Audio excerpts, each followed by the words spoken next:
CST, une histoire dont personne n'aurait entendu parler si Kera Amraoui n'avait pas été violemment agressée le 4 novembre dernier. Alors qu'elle rentre chez elle à son domicile de Chatou, Yvelines, après une soirée avec ses coéquipières du Paris Saint-Germain, la joueuse de 32 ans est passée à tabac par deux hommes cagoulés munis de barres de fer.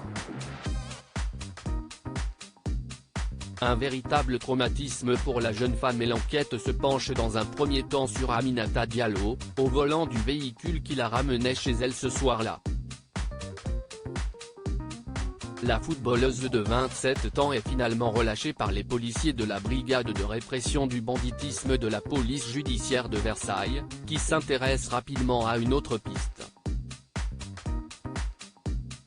Quelques jours plus tard, on apprend que l'ancien international français Eric Abidal est convoqué par la police et l'histoire extra-conjugale qu'il a entretenue avec Kera Amraoui éclate au grand jour. Mais comment les enquêteurs ont-ils eu vent de cette histoire? D'après les informations dévoilées par Le Parisien ce matin, CST Aminata Diallo en personne qui aurait mis les policiers sur cette piste. Lors de sa garde à vue en novembre dernier, elle leur aurait divulgué l'existence de cette relation en émettant l'hypothèse qu'il pourrait donc savoir d'une vengeance organisée par l'épouse de l'ancien joueur, à savoir Ayette Abidal. Une information creusée par les enquêteurs, qui vont même convoquer la mère de famille installée à Barcelone. Un cinquième suspect activement recherché est lié au grand banditisme.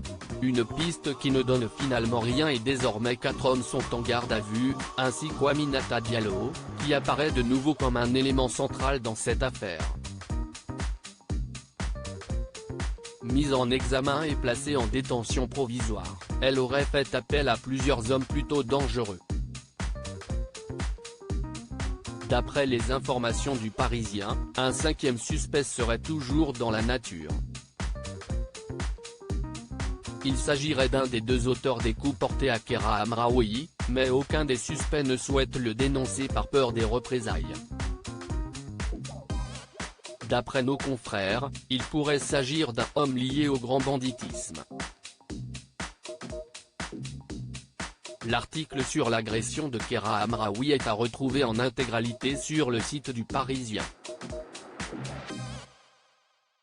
Aminata Diallo reste présumée innocente des faits qui lui sont reprochés jusqu'au jugement définitif.